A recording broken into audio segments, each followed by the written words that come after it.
अथ श्री लक्ष्मीनारायण अष्टोत्तर शतनाम स्तोत्रम्। श्रीर्विष्णुः कमलासारङ्गी लक्ष्मीर्वैकुण्ठनायकः पद्मालया चतुर्बाहुः क्षीराब्धितनयाच्युतः इन्दिरा पुण्डरीकाक्षा रमा गरुडवाहनः भार्गवी शेषपर्यङ्को विशालाक्षी जनार्दनः स्वर्णाङ्गी वरदो देवी हरिरिन्दुमुखी प्रभु सुन्दरी नरकध्वंसी लोकमाता मुरान्तकः भक्तप्रिया दानवारिः अम्बिका मधुसूदनः वैष्णवी देवकी पुत्रो रुक्मिणीकेशिमर्दनः वरलक्ष्मी जगन्नाथः कीरवाणी हलायुधः नित्या सत्यव्रतो गौरी शौरिः कान्तासुरेश्वरः नारायणी हृषीकेशः पद्महस्ता त्रिविक्रमः माधवी पद्मनाभश्च स्वर्णवर्णानिरीश्वरः सती पीताम्बरः शान्ता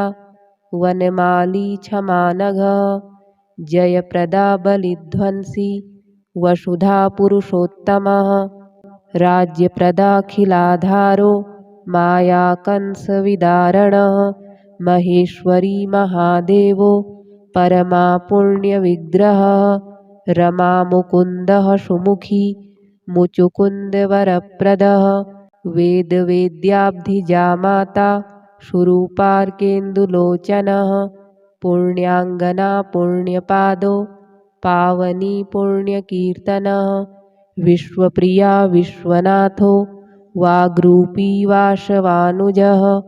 सरस्वती स्वर्णगर्भो गायत्री गोपिकाप्रियः यज्ञरूपा यज्ञभोक्ता भक्ताभीष्टप्रदा गुरुः स्तोत्रक्रिया स्तोत्रकारः सुकुमारी सवर्णकः मानिनी मन्दरधरो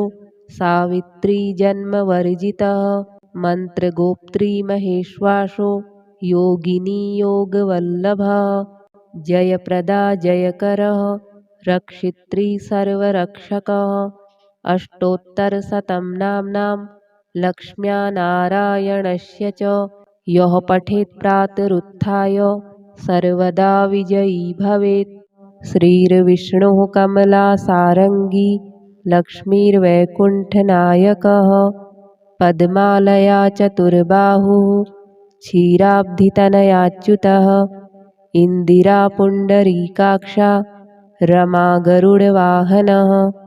भार्गवी शेषपर्यङ्को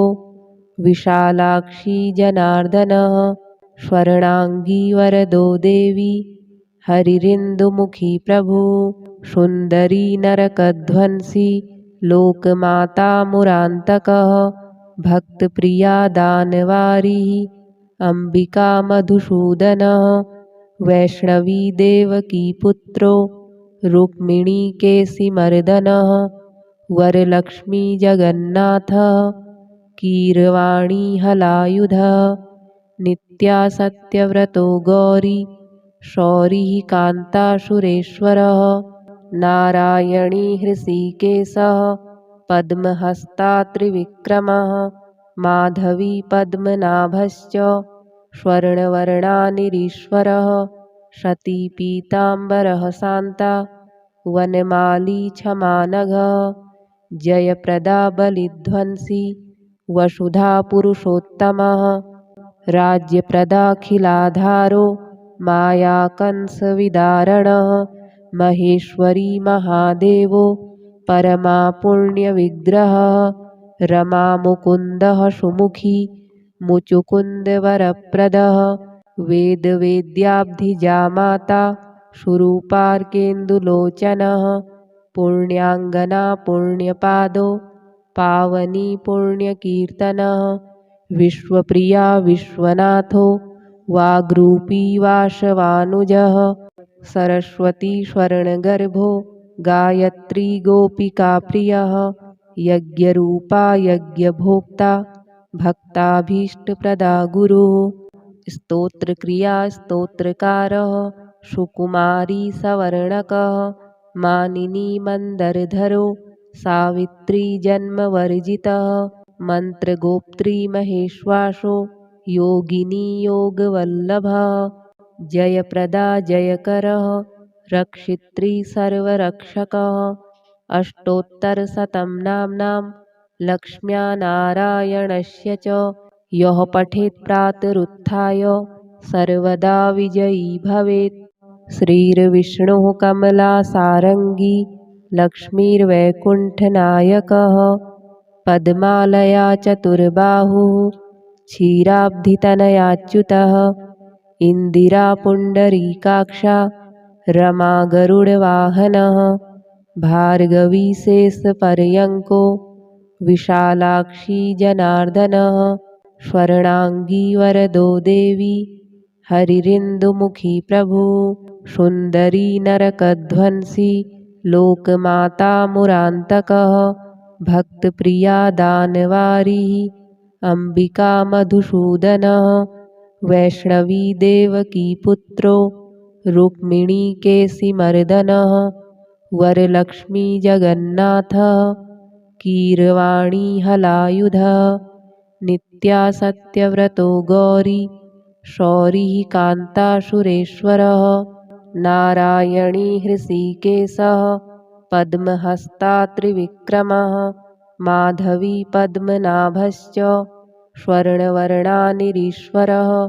सती पीताम्बरः शान्ता वनमाली क्षमानघः जयप्रदा बलिध्वंसी वसुधा पुरुषोत्तमः राज्यप्रदाखिलाधारो मायाकंसविदारणः महेश्वरी महादेवो परमा पुण्यविग्रहः रमामुकुन्दः सुमुखी मुचुकुन्दवरप्रदः वेदवेद्याब्धिजामाता सुरूपार्केन्दुलोचनः पुण्याङ्गना पुण्यपादो पावनी पुण्यकीर्तनः विश्वप्रिया विश्वनाथो वाग्रूपी वासवानुजः सरस्वती स्वर्णगर्भो गायत्री गोपिकाप्रियः यज्ञरूपा यज्ञभोक्ता भक्ताभीष्टप्रदा गुरुः स्तोत्रक्रिया स्तोत्रकारः सुकुमारी सवर्णकः मानिनी मन्दरधरो सावित्री जन्मवर्जितः मन्त्रगोप्त्री महेश्वासो योगिनी योगवल्लभः जयप्रदा जयकरः रक्षित्री सर्वरक्षकः अष्टोत्तरशतं नाम्नां लक्ष्म्या नारायणस्य च यः पठेत् प्रातरुत्थाय सर्वदा विजयी भवेत्। श्रीर्विष्णुः कमलासारङ्गी लक्ष्मीर्वैकुण्ठनायकः पद्मालया चतुर्बाहुः क्षीराब्धितनयाच्युतः इन्दिरा पुण्डरीकाक्षा रमा गरुडवाहनः भार्गवी शेषपर्यङ्को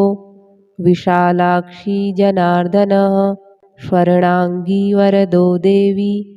हरिरिन्दुमुखी प्रभु सुन्दरी नरकध्वंसी लोकमाता मुरान्तकः भक्तप्रिया दानवारी अम्बिका मधुसूदनः वैष्णवी देवकी पुत्रो रुक्मिणीकेशिमर्दनः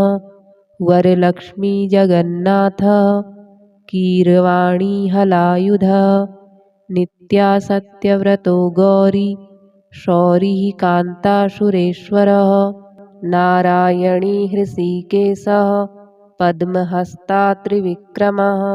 माधवी पद्मनाभश्च स्वर्णवर्णानिरीश्वरः सती पीताम्बरः शान्ता वनमाली क्षमानघः जयप्रदा बलिध्वंसी वसुधा पुरुषोत्तमः राज्यप्रदाखिलाधारो मायाकंसविदारणः महेश्वरी महादेवो परमा पुण्यविग्रहः रमामुकुन्दः सुमुखी मुचुकुन्दवरप्रदः वेदवेद्याब्धिजामाता शूरूपार्केन्दुलोचनः पुण्याङ्गना पुण्यपादो पावनी पुण्यकीर्तनः विश्वप्रिया विश्वनाथो वाग्रूपी वासवानुजः सरस्वती स्वर्णगर्भो गायत्री गोपिकाप्रियः यज्ञरूपा यज्ञभोक्ता भक्ताभीष्टप्रदा गुरुः स्तोत्रक्रिया स्तोत्रकारः सुकुमारी सवर्णकः मानिनी मन्दरधरो सावित्री जन्मवर्जितः मन्त्रगोप्त्री महेश्वासो योगिनी योगवल्लभः जयप्रदा जयकरः रक्षित्री सर्वरक्षकः अष्टोत्तरशतं नाम्नां लक्ष्म्या नारायणस्य च यः पठेत् प्रातरुत्थाय सर्वदा विजयी भवेत् श्रीर्विष्णुः कमलासारङ्गी लक्ष्मीर्वैकुण्ठनायकः पद्मालया चतुर्बाहुः क्षीराब्धितनयाच्युतः इन्दिरा पुण्डरीकाक्षा रमा गरुडवाहनः भार्गवी शेषपर्यङ्को विशालाक्षी जनार्दनः स्वर्णाङ्गी वरदो देवी हरिरिन्दुमुखी प्रभु सुन्दरी नरकध्वंसी लोकमाता मुरान्तकः भक्तप्रिया दानवारिः अम्बिका मधुसूदनः वैष्णवी देवकी पुत्रो रुक्मिणीकेशिमर्दनः वरलक्ष्मी जगन्नाथः कीरवाणी हलायुधः नित्या सत्यव्रतो गौरी शौरिः कान्तासुरेश्वरः नारायणी हृषीकेशः पद्महस्ता त्रिविक्रमः माधवी पद्मनाभश्च स्वर्णवर्णानिरीश्वरः सती पीताम्बरः शान्ता वनमाली क्षमानघः जयप्रदा बलिध्वंसी वसुधा पुरुषोत्तमः राज्यप्रदाखिलाधारो मायाकंसविदारणः महेश्वरी महादेवो परमा पुण्यविग्रहः रमामुकुन्दः सुमुखी मुचुकुन्दवरप्रदः वेदवेद्याब्धिजामाता शूरूपार्केन्दुलोचनः पुण्याङ्गना पुण्यपादो पावनी पुण्यकीर्तनः विश्वप्रिया विश्वनाथो वाग्रूपी वासवानुजः सरस्वती स्वर्णगर्भो गायत्री गोपिकाप्रियः यज्ञरूपा यज्ञभोक्ता भक्ताभीष्टप्रदा गुरुः स्तोत्रक्रिया स्तोत्रकारः सुकुमारी सवर्णकः मानिनी मन्दरधरो सावित्री जन्मवर्जितः मन्त्रगोप्त्री महेश्वासो योगिनी योगवल्लभः जयप्रदा जयकरः रक्षित्री सर्वरक्षकः अष्टोत्तरशतं नाम्नां लक्ष्म्या नारायणस्य च यः पठेत् प्रातरुत्थाय सर्वदा विजयी भवेत् श्रीर्विष्णुः कमलासारङ्गी लक्ष्मीर्वैकुण्ठनायकः पद्मालया चतुर्बाहुः क्षीराब्धितनयाच्युतः इन्दिरा पुण्डरीकाक्षा रमा गरुडवाहनः भार्गवी शेषपर्यङ्को विशालाक्षी जनार्दनः स्वर्णाङ्गी वरदो देवी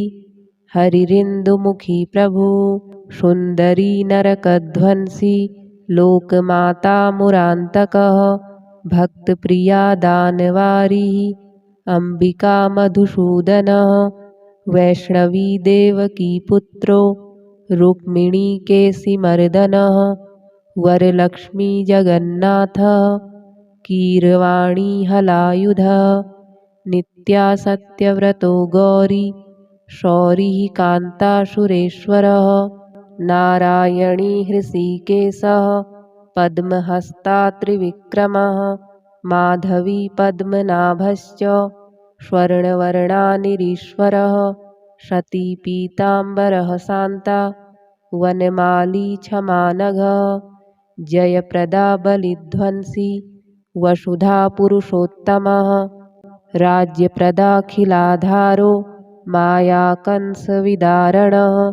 महेश्वरी महादेवो परमा पुण्यविग्रहः रमामुकुन्दः सुमुखी मुचुकुन्दवरप्रदः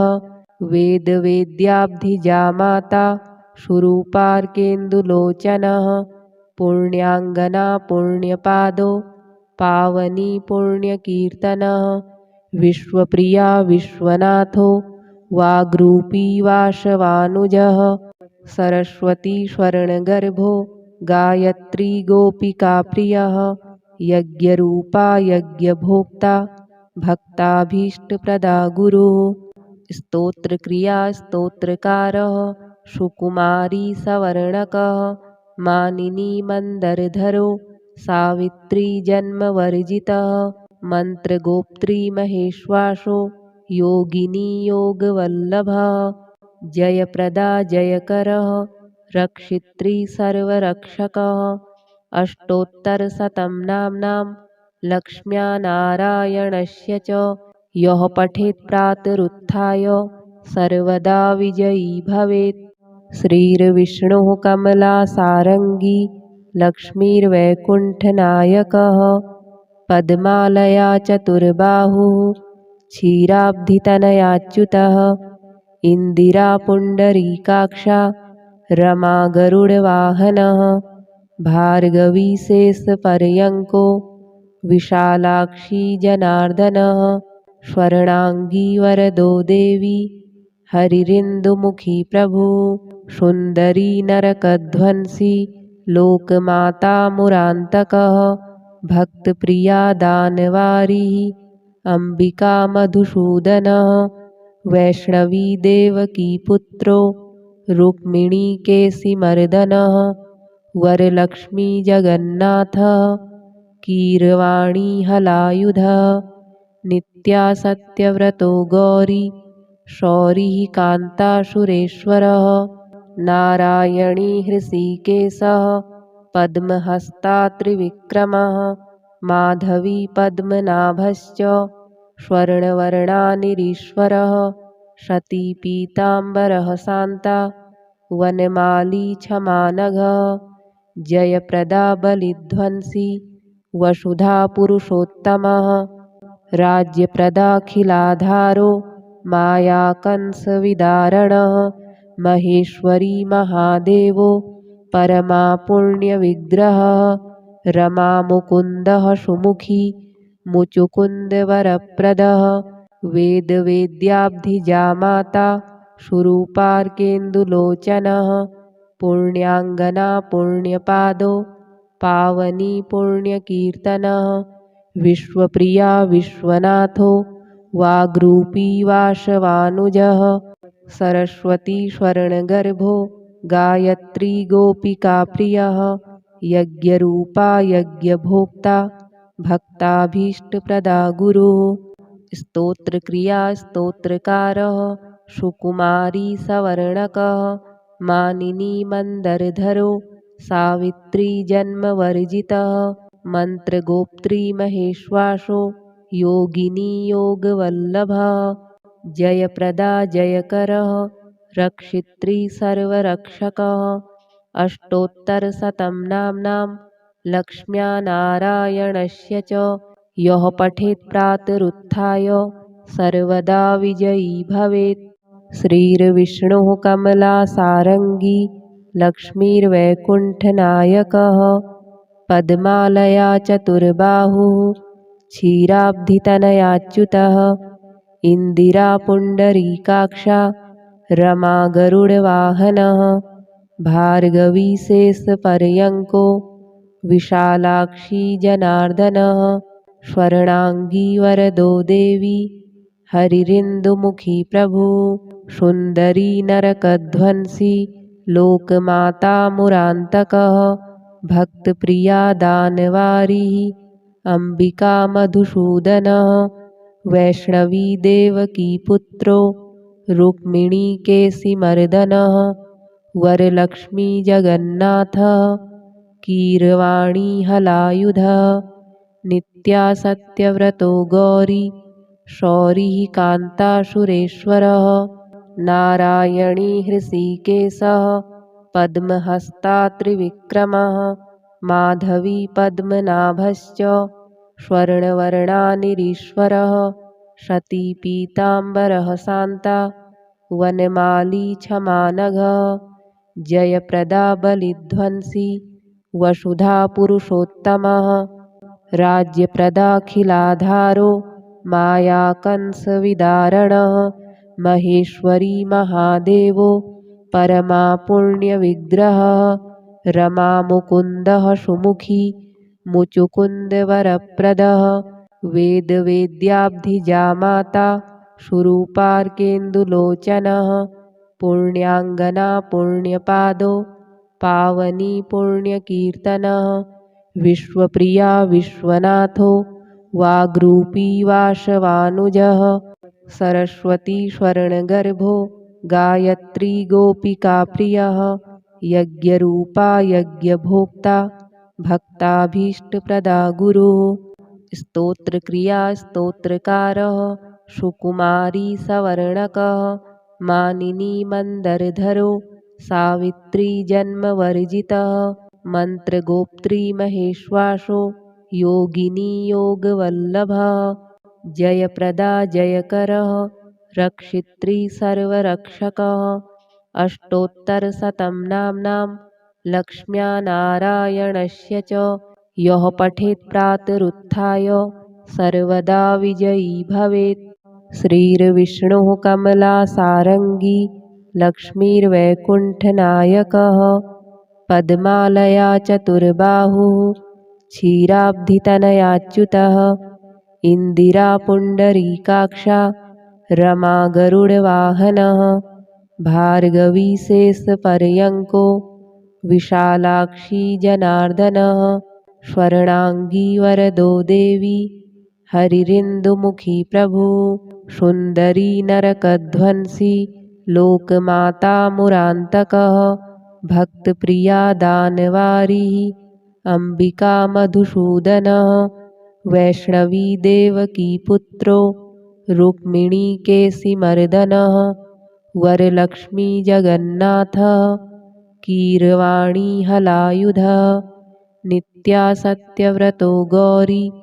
शौरिः कान्तासुरेश्वरः नारायणी हृषीकेशः पद्महस्ता त्रिविक्रमः माधवी पद्मनाभश्च स्वर्णवर्णानिरीश्वरः सती पीताम्बरः शान्ता वनमाली क्षमानघः जयप्रदा बलिध्वंसी वसुधा पुरुषोत्तमः राज्यप्रदाखिलाधारो मायाकंसविदारणः महेश्वरी महादेवो परमा पुण्यविग्रहः रमामुकुन्दः सुमुखी मुचुकुन्दवरप्रदः वेदवेद्याब्धिजामाता सुरूपार्केन्दुलोचनः पुण्याङ्गना पुण्यपादो पावनी पुण्यकीर्तनः विश्वप्रिया विश्वनाथो वाग्रूपी वासवानुजः सरस्वती स्वर्णगर्भो गायत्री गोपिकाप्रियः यज्ञरूपा यज्ञभोक्ता भक्ताभीष्टप्रदा गुरुः स्तोत्रक्रिया स्तोत्रकारः सुकुमारी सवर्णकः मानिनी मन्दरधरो सावित्री जन्मवर्जितः मन्त्रगोप्त्री महेश्वासो योगिनी योगवल्लभः जयप्रदा जयकरः रक्षित्री सर्वरक्षकः अष्टोत्तरशतं नाम्नां लक्ष्म्या नारायणस्य च यः पठेत् प्रातरुत्थाय सर्वदा विजयी भवेत्। श्रीर्विष्णुः कमलासारङ्गी लक्ष्मीर्वैकुण्ठनायकः पद्मालया चतुर्बाहुः क्षीराब्धितनयाच्युतः इन्दिरा पुण्डरीकाक्षा रमा गरुडवाहनः भार्गवी शेषपर्यङ्को विशालाक्षी जनार्दनः स्वर्णाङ्गी वरदो देवी हरिरिन्दुमुखी प्रभु सुन्दरी नरकध्वंसी लोकमाता मुरान्तकः भक्तप्रिया दानवारी अम्बिका मधुसूदनः वैष्णवी देवकी पुत्रो रुक्मिणीकेशिमर्दनः वरलक्ष्मी जगन्नाथः कीरवाणी हलायुधः नित्या सत्यव्रतो गौरी शौरिः कान्तासुरेश्वरः नारायणी हृषीकेशः पद्महस्ता त्रिविक्रमः माधवी पद्मनाभश्च स्वर्णवर्णानिरीश्वरः सती पीताम्बरः शान्ता वनमाली क्षमानघः जयप्रदा बलिध्वंसी वसुधा पुरुषोत्तमः राज्यप्रदाखिलाधारो मायाकंसविदारणः महेश्वरी महादेवो परमा पुण्यविग्रहः रमामुकुन्दः सुमुखी मुचुकुन्दवरप्रदः वेदवेद्याब्धिजामाता सुरूपार्केन्दुलोचनः पुण्याङ्गना पुण्यपादो पावनी पुण्यकीर्तनः विश्वप्रिया विश्वनाथो वाग्रूपी वासवानुजः सरस्वती स्वर्णगर्भो गायत्री गोपिकाप्रियः यज्ञरूपा यज्ञभोक्ता भक्ताभीष्टप्रदा गुरुः स्तोत्रक्रिया स्तोत्रकारः सुकुमारी सवर्णकः मानिनी मन्दरधरो सावित्री जन्मवर्जितः मन्त्रगोप्त्री महेश्वासो योगिनी योगवल्लभः जयप्रदा जयकरः रक्षित्री सर्वरक्षकः अष्टोत्तरशतं नाम्नां लक्ष्म्या नारायणस्य च यः पठेत् प्रातरुत्थाय सर्वदा विजयी भवेत् श्रीर्विष्णुः कमलासारङ्गी लक्ष्मीर्वैकुण्ठनायकः पद्मालया चतुर्बाहुः क्षीराब्धितनयाच्युतः इन्दिरा पुण्डरीकाक्षा रमा गरुडवाहनः भार्गवी शेषपर्यङ्को विशालाक्षी जनार्दनः स्वर्णाङ्गी वरदो देवी हरिरिन्दुमुखी प्रभु सुन्दरी नरकध्वंसी लोकमाता मुरान्तकः भक्तप्रिया दानवारी अम्बिका मधुसूदनः वैष्णवी देवकी पुत्रो रुक्मिणीकेशिमर्दनः वरलक्ष्मी जगन्नाथः कीरवाणी हलायुधः नित्या सत्यव्रतो गौरी शौरिः कान्तासुरेश्वरः नारायणी हृषीकेशः पद्महस्ता त्रिविक्रमः माधवी पद्मनाभश्च स्वर्णवर्णानिरीश्वरः सती पीताम्बरः शान्ता वनमाली क्षमानघः जयप्रदा बलिध्वंसी वसुधा पुरुषोत्तमः राज्यप्रदाखिलाधारो मायाकंसविदारणः महेश्वरी महादेवो परमा पुण्यविग्रहः रमामुकुन्दः सुमुखी मुचुकुन्दवरप्रदः वेदवेद्याब्धिजामाता सुरूपार्केन्दुलोचनः पुण्याङ्गना पुण्यपादो पावनी पुण्यकीर्तनः विश्वप्रिया विश्वनाथो वाग्रूपी वासवानुजः सरस्वती स्वर्णगर्भो गायत्री गोपिकाप्रियः यज्ञरूपा यज्ञभोक्ता भक्ताभीष्टप्रदा गुरुः स्तोत्रक्रिया स्तोत्रकारः सुकुमारी सवर्णकः मानिनी मन्दरधरो सावित्री जन्मवर्जितः मन्त्रगोप्त्री महेश्वासो योगिनी योगवल्लभः जयप्रदा जयकरः रक्षित्री सर्वरक्षकः अष्टोत्तरशतं नाम्नां लक्ष्म्या नारायणस्य च यः पठेत् प्रातरुत्थाय सर्वदा विजयी भवेत्।